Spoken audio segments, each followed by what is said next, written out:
Hey everybody, this is Matthew Soltesiak and you're listening to Not the Same Old Lions podcast.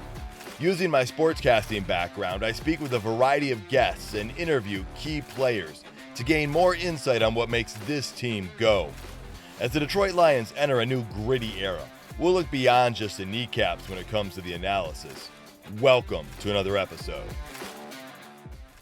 In this episode, we preview the Detroit Lions Week 3 matchup with the Atlanta Falcons. What do we know about Atlanta? What are we expecting from each team? And what we view as vitals for success? Let's get to it, Lions fans. Hi, everyone. This is Herman Moore, and you're listening to Not the Same Old Lions podcast.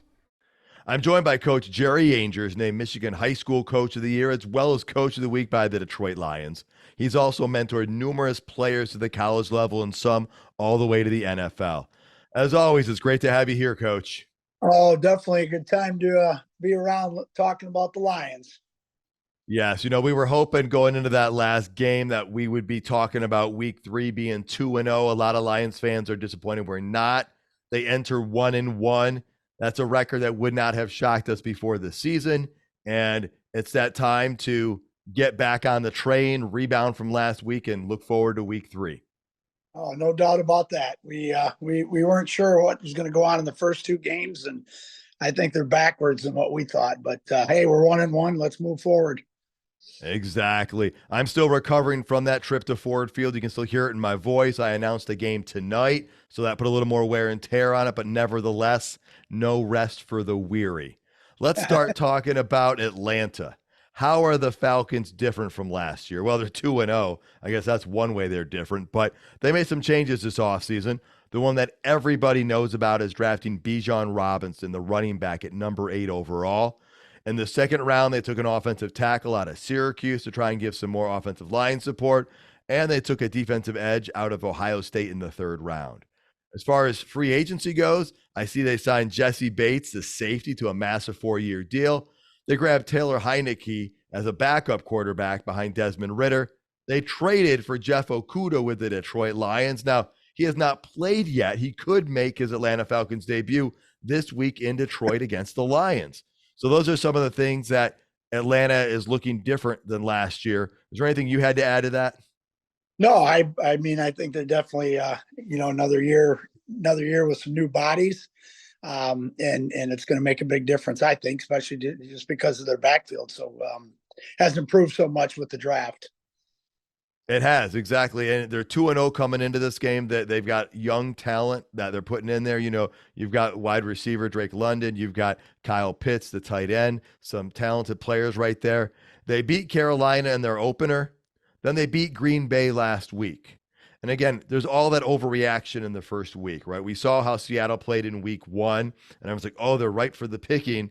Seattle comes back, has a huge rebound game in week 2. Well, Atlanta, they took care of Carolina in week 1, but the Packers looked really good in week 1, destroying the Chicago Bears, and Atlanta won a close one against them. And so that's pretty impressive for Atlanta to beat Green Bay like that, considering what we saw out of Green Bay in week 1. Well, and I think that's one of the things I saw Ritter's quote about they don't give up. The Packers had 446 total yards, 211 rushing, 236 passing. They were down 13 in the fourth quarter and came back and beat them. Of course, there was the quarterback sneak by Love that turned into a procedure call, but they still fought through. They had a couple big fourth down pickups. Robinson, Ridder did a nice job running the ball in for a score, and they went through it on a fourth down and got it. Next time they kicked the field goal and they won. I think they get the field goal with 57 seconds left. So, they're definitely getting better, and they're starting to believe in themselves. Well, and the other impressive thing about that comeback is it's not like the Packers totally gave it away. They had 0 turnovers in that game. So it's not like you had 2 quick turnovers late in the fourth quarter. There might have been some procedures and some penalties, but Atlanta kept fighting in that one. And so they're 2-0 coming into this game. You've got to respect that, and you can't take it for granted that you're going to have an easy time against a team that before the season started you weren't maybe thinking was going to be one of your toughest opponents. Right. Well, I agree. I mean, I was looking at a thing they had on one of the games the other day. I was watching that said that if you teams that are 67% or something like that making the playoffs when they're two and start out the season 2-0. So that's one of the things. They're reading that and they're thinking they're going to come in and the lines are ripe. For the taking, especially with the injuries we have. So, but we'll see what happens come Sunday. Yeah, as far as Sunday goes, I think Atlanta's game plan, I think they're going to lean on Bijan Robinson a lot. I mean, and I think he's not going to just be running the ball, but also passing the ball. I mean, in that game, he had 124 yards rushing and he had 48 yards receiving. He carried a good balance of that offensive load for the Atlanta Falcons. There's a reason he was drafted number 8 overall. He was the most talented running back coming out. And I think that's going to be Atlanta's focus because then it takes a little bit of pressure off of Desmond Ridder. Oh, there's no doubt. I mean, and I think they're going to try to throw the ball. And you first of all, London is a monster. I mean, the guy's 6'4", 230 pounds. He's a big athletic wide receiver that looks like a tight end. And then with Pitts and Smith, I mean, those guys they're averaging 14.8 per catch and 11.8 per catch. And what happened? Where did we get beat up last week on was those under routes and stuff like that, the double drags and stuff with the tight ends. So, I think you're right. I think that's something, they're going to look at and think that's the way they can exploit it and not get Ridder in a situation with sacks. But again, we're having a rough time. We're getting pressures. We're not getting people on the ground. Well, and Kyle Pitts, but then you got Jonnu Smith too. So yeah, they got a tight end duo right there that could both be very effective.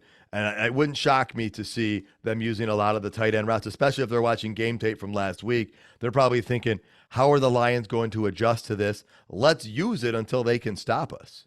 For sure. And I mean, we're going to come in and try to stop Robinson. We know that. Robinson's going to have a chip on his shoulder because if last week the Lions talked about, I think Campbell and them talked about they were more impressed with Gibbs than they were with Robinson. And that's why they drafted Gibbs. And he's reading that. Those are press clippings that guys feed off of. And he's going to come in there and say, okay, I'm going to show you made a bad mistake, even though, we agree that we made a pretty good choice with Gibbs. Yeah, and that's the thing. Campbell said that Gibbs fit what the Lions needed more, Sure. but they're going to, the motivation thing, you can take a quote and you can just use it to your own personal thing. And I agree. If he's looking for motivation, he can use that. Atlanta's won 2 games with Ridder. Now, he's not the same seasoned veteran that's had success like the last 2 quarterbacks the Lions have faced. So I think you're going to see Atlanta do some things to protect him a little bit. So that he's not put into some of those situations. But as far as Atlanta goes, I think you're going to see a team that's not going to quit.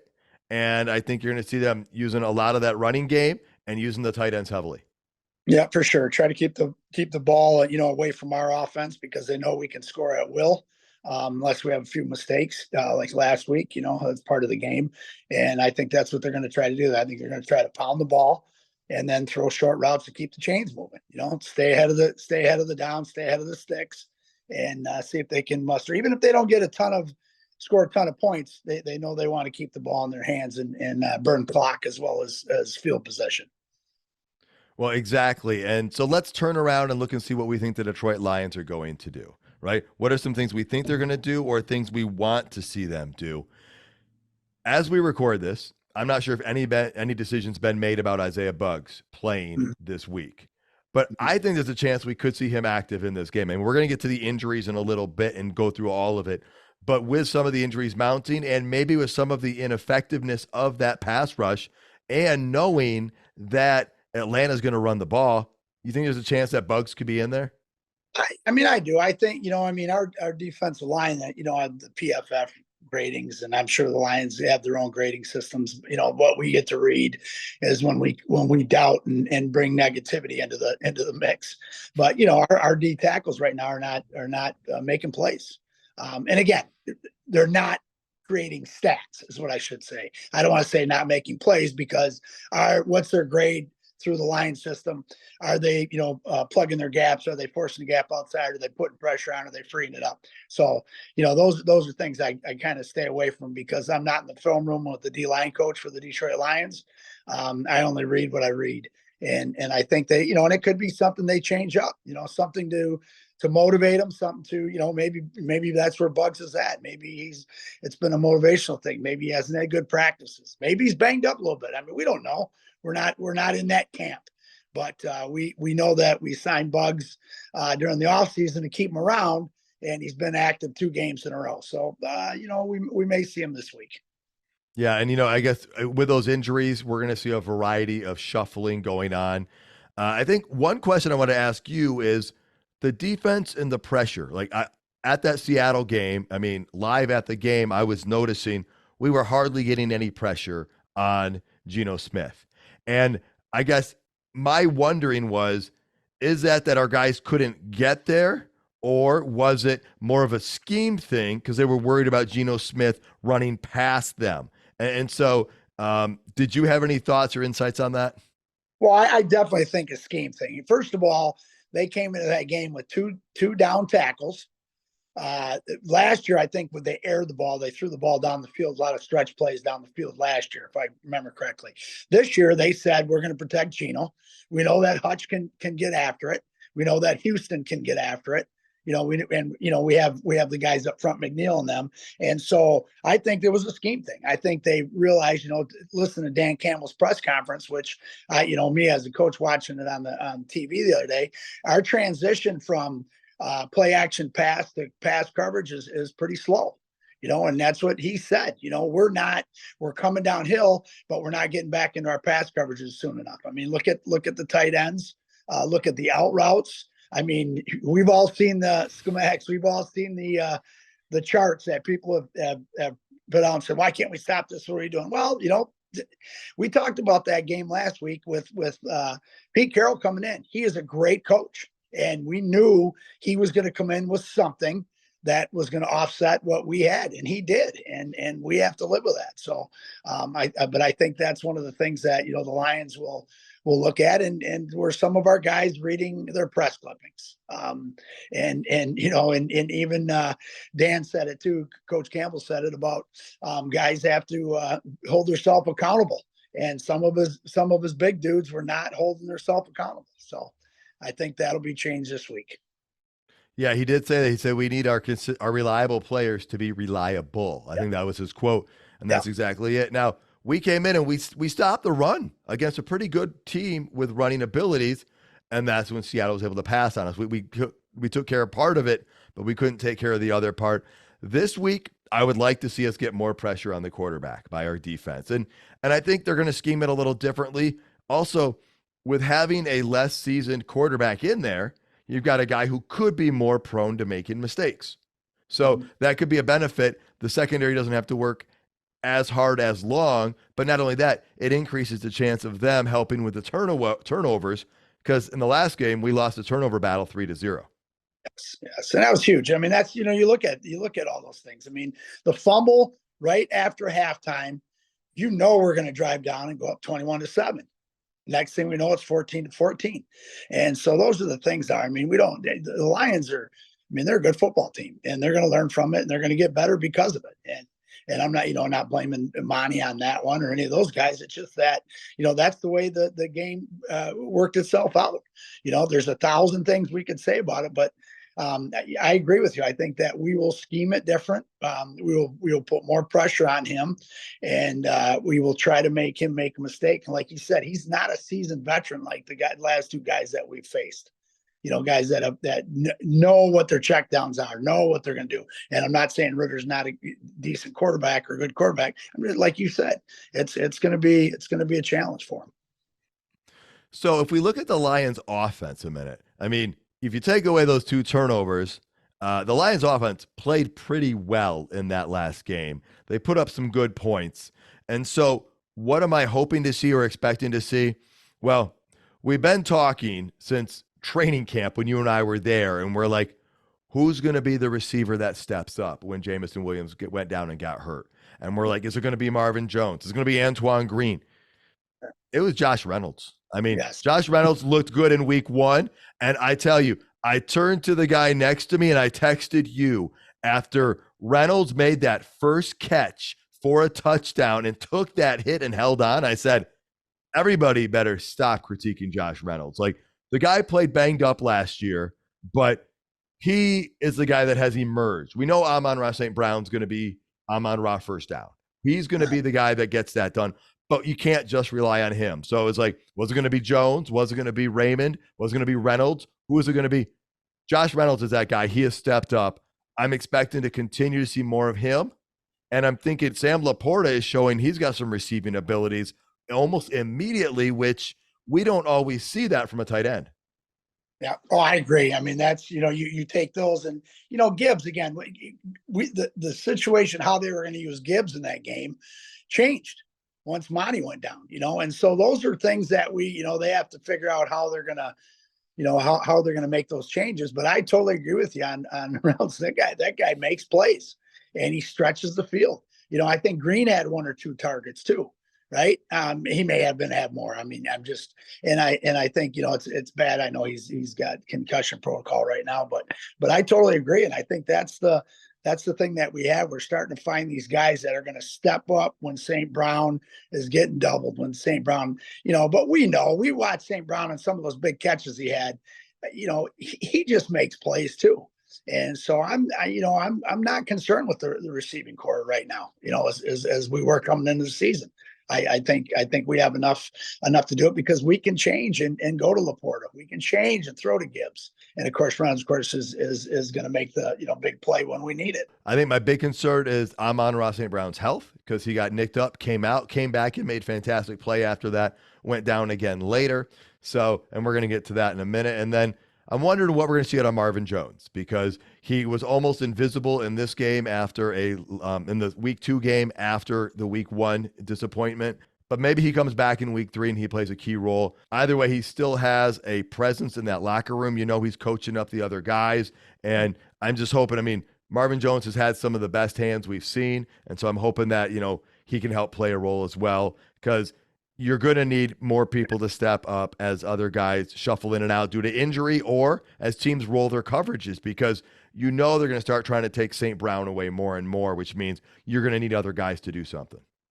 Oh, for sure. And I think Marvin Jones is, I think he was the first guy on that first touchdown on the field. Congratulate Reynolds. I mean, that was the one thing I noticed right away. And I think you're right. I mean, he's a veteran. He's going to bounce back from week 1. We didn't see much of him week 2, and maybe they're coming back with him week 3. That they brought Green in for that situation, and now Green is got that, he's in concussion protocol. So now maybe Jones is back and going to be targeted. And again, veterans know how to bounce back, and we hope and I believe he will do that. So we talk about the passing game on the offense. Let's start talking about the running game a little bit. Obviously, we know the game changed last week when David Montgomery went out with the injury. I think that was one of the keys that really changed things, because he has just been rock solid in all areas of his play. We don't know yet on his availability this week. We know Craig Reynolds filled in for him quite a bit. Jahmyr Gibbs maybe had his role altered a little bit when that happened as well. We also know that the Detroit Lions signed Zonovan Knight, the running back, from their practice squad. And so not sure if he's going to play a role this week, if Montgomery's going to be there. But the offense is going to be real interesting to watch, especially if Montgomery's not in there. It's going to be real interesting to see how Ben Johnson schemes this and attacks this if Montgomery's not in there. Yeah, I agree. And I think that's one of the things that he's going to have. I mean, I'll nickname him right now, Monty and Gibbs, Thunder and Lightning. I mean, that's, Monty he's that down there. It's like that 4th down and 3 or whatever. If he's in the game, he picks that up. I believe he picks up. And I'm not disrespecting Gibbs at all on that situation. I think it was a run play anyways. I'm not, but that's what he does. He finds that tough yard, tough 2 yard, tough 3 yards. How do I move the sticks? I'm going to get it. And so, it changes it, now, Gibbs is, he's a rookie. And again, who cares if he's a rookie? He's a great football player. He's a game changer. He wants to break one. Signing the other back, I think is a sign that they're going to have to use somebody Because, can Gibbs can he have 70 reps, 80 reps? No, he's not ready for that again. He wants it. We know he does. But why do we want to put him in that situation? Let's put him in what we drafted him for a reason, right? Like you said, he fit what we wanted him to do, and it wasn't to be the power back.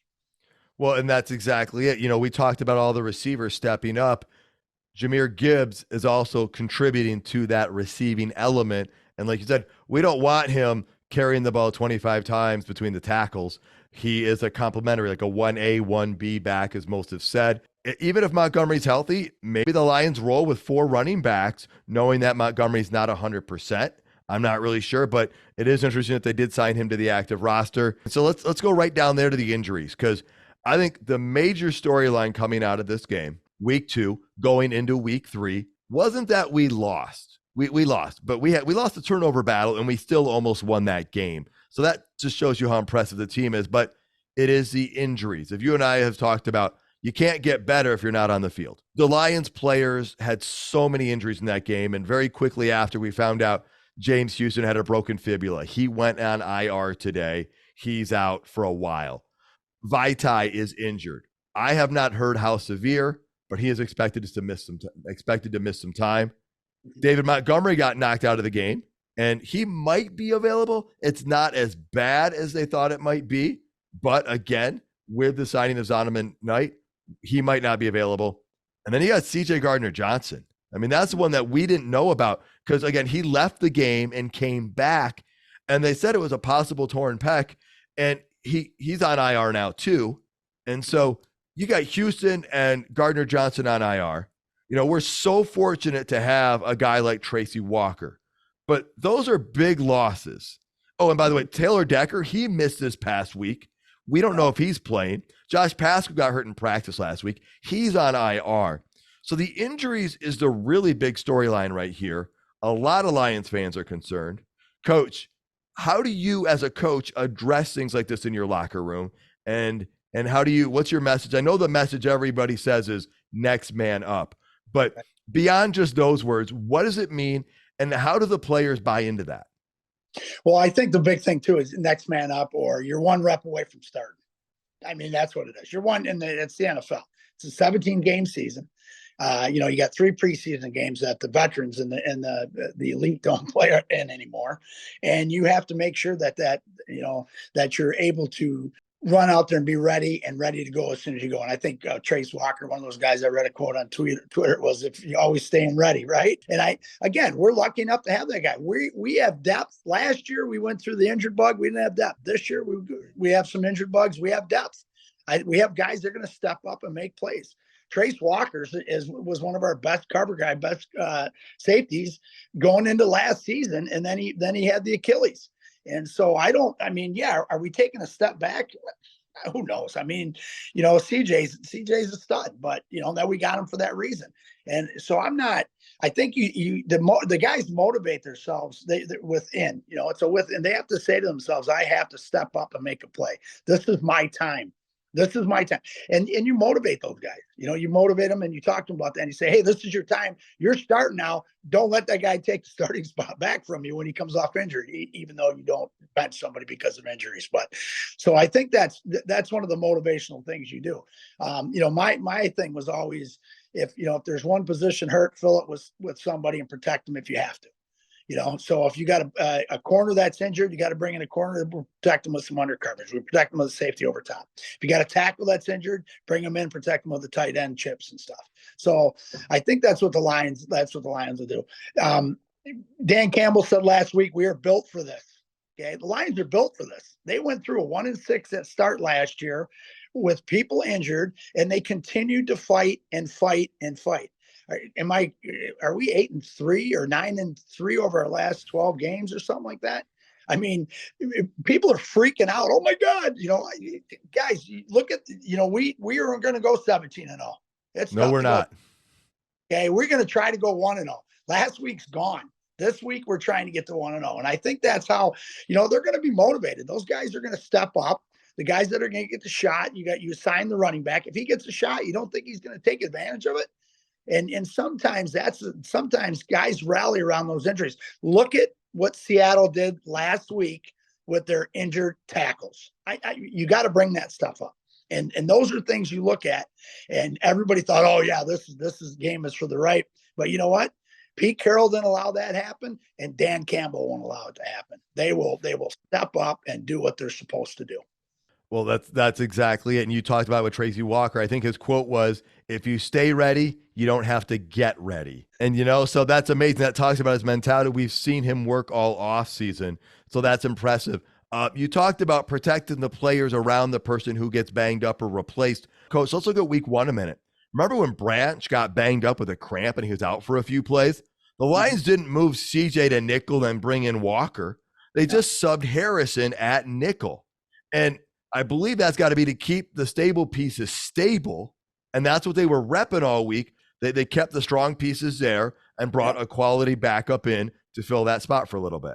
Yeah, and that you're exactly right. And that's, you think about CJ and those guys are back there, and Walker's going to be back there. Walker's a smart football player. You have a guy back there, a veteran back there, that is going to direct the young guys. Joseph, Branch, he's going to direct those young guys. They're going to put them in the right spots. Their focus level is going to be tenfold from last week. I there's no doubt in my mind. And I think that's one of the things is because you don't screw up 2 positions to cover 1. Perfect. You sub into 1 and you go to work and just make sure that 1 knows what he's doing. And when he makes a mistake, make sure he doesn't make it again. Excellent point. We're going to have to keep an eye on the linebackers as well. And hopefully there's been an improvement or a scheme change on adjusting from the play fake, the run fake to a pass, because a lot of linebackers were in there. Everybody played. That's the nice thing about having the depth. Barnes is still playing some really solid football only after week 2. And so he's looked like the player we've expected him to be. Like you just said, Barnes he's doing a great job. Anzalone, I think, is doing a good job. I mean, they had some mistakes, but again, with those veteran guys and the younger guys with like Campbell and Rodrigo and stuff, those guys should. The mistakes that they made, the issues that they had in situations like that, they're professionals. They're gonna make the adjustments they need. Exactly. So we'll see what happens with these injuries. But I agree with you. The sky is not falling. We're 1-1. Everybody wanted to be 2-0, and maybe that's because we've all been on this excitement hype type train for months on months. We knew we weren't going to go undefeated this year because most teams don't. That's hardly ever happened in the NFL. But what it does mean is there's some games you can win, some games you can't win. There isn't a game the Lions can't win. They could have won that game even with the turnovers and the mistakes they made. So, and we have more depth this year. So that depth is going to be tested right away. And I look forward to seeing what we can do. Now, I got to ask you about another thing here because it's a common theme. And as a coach, you are more qualified to answer this. And that is the refs. Because Lions fans were calling for it this past week. I mean, Jacobs gets face masked and somehow he gets called for a pass interference penalty. Jawan Taylor, he got benched in week 2 because he had 4 penalties called against him, but he didn't have any until the final drive in that first game against the Lions. So some would say, watch Seattle. They might get holding calls this week on their offensive line because they didn't against the Lions. But here's what my uncle and I say. I never want to win a game or lose a game because of a ref's call. But as a coach, I know you preach to your players. You can't let it come down to that. What's your message to fans who get frustrated by some of these calls? Well, I mean, we always go to that last play and we go, oh my God, Hutch got held. We shouldn't have been in that position. You know what I mean? I used to tell the kids all the time, it's a 50-50 call. Stay out of that call. Don't get yourself into where the referee is going to make a decision that may cost you a game. One call does not make a game. Yeah. Did he get held on it? Yeah, he got held on it. Was the guy looking right at it? Sure, he was looking right at it. We got the face mask and he ends up getting offsetting penalties on that. I don't agree. I disagree with that one too, because I thought he got pulled in, but it's, and again, what refereeing crew, I think that crew was one, they throw a lot of flags, right? Yep. And then they don't throw it when we think it's, So it's frustrating. I always tried to stay away from that. I always tried to talk to kids, and I always talk to the players prior to game on the cruise that we had, and would say, hey, remember last time we had this cruise, this happened. So kind of stay away from it. I mean, it stinks, and it's, you got to look at it, you got to play over it, and move on, because we can't change it. They're not going to change the call. We lost. We're 0-1 from last week. Exactly. Yep. So I love that message. Keep yourself out of the 50-50 play. Yeah. Folks, let's talk about what to expect from Ford Field, and then, Coach, we're going to move into prediction time. Ford Field was ecstatic. I still don't even have my voice fully back, and it's been a couple of days. There's going to be a ton of people there, I have a feeling. Gates opened at 10:30 this past week. In the past, they opened at 11. I would recommend you get there by 11:30 or so to try and get inside. There's great activities going on outside, but do those early. We waited till about 12 or so to start to head in, but it seems like that's when everybody else did. So we spent a good half hour almost standing in line, and maybe I got in the wrong line. I mean, it went to the right place, but it was a slow one. So I would recommend get there early, have fun, get in a little earlier than you would have thought to get in line, just to make sure. And if you don't like loud noise, you might want to bring some earplugs, because I'm expecting it to be loud again. So, Coach, prediction time. What are some of your predictions or thoughts for the outcome of this game, or what you think you're going to see? Well, I think the biggest thing is we're gonna try to start fast, and we're gonna keep our foot on the pedal. I mean, on the gas. We have to do that. My biggest concern is some of the boo birds are going to come out if we don't start out fast. I mean, I think it was Philly last week. People were booing Philadelphia. Those people are crazy. I think it was a Philly game. I was like second or third or fourth drive, and the place was booing them. So I just think we got to start fast. I think we have to get our identity. I think we will protect the football. I think we're gonna focus on winning that turnover battle. And I think our transition from the run stop to pass drops is going to be immensely better. And I just think that we're going to find a way to get pressure on the quarterback. We're going to find a way to put the quarterback on his back. And we're going to make sure those under routes are taken care of, and we're going to protect the guys that are injured with the guys that are subbing in for it. So we can predict. I want to predict. Last week I predicted us going 1-0. I'm not touching the prediction this week. I'm just telling you, if we do the right things and we make adjustments from last week, which I think Dan Campbell and his staff will. I mean, I shouldn't say I think, I know, because we watched it happen last year, that they're going to have a very good football game. And they're going to come back out, and last week's going to be in the back end, because we may get a shot at Seattle later in the season anyways. Last week I wavered on the could win, should win, right? I moved it to the should win based on the Seattle offensive line injuries, how Geno Smith was a question mark from his week 1 play. Plus, I liked our defense in week 1.